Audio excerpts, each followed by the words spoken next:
আজকে ছিল 7ই এপ্রিল, আর 7ই এপ্রিল সারা বাংলাদেশে ফিলিস্তিনকে কেন্দ্র করে হরতাল সমাবেশ চলতেছিল। আর আমাদের এখানে স্কুল থেকে এক সমাবেশে আমাদেরকে দাওয়াত দেওয়া হয়, আমরা সেখানে যাওয়ার জন্য কয়েকদিন যাইতেছি।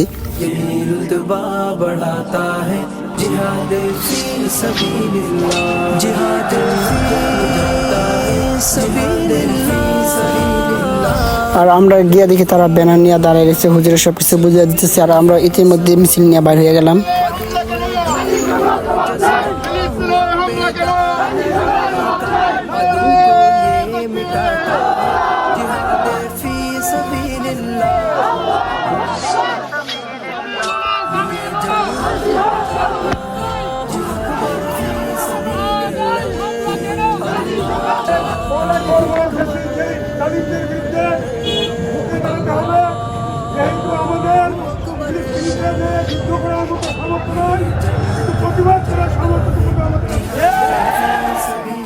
আর আমরা এভাবে সারাদিন কর্মসূচি পালন করে পরে অতবার এক মসজিদের সামনে দাঁড়িয়ে আমরা সেখানে গুরুজনরা বক্তব্য দেয় আর দোয়া করে। এভাবে আমাদের সারাদিনের কর্মসূচি শেষ হয়। দিন শেষে আমাদের স্লোগান একটাই, সেভ গাজা, সেভ ফিলিস্তিন, ধ্বংস হোক ইসরায়েল।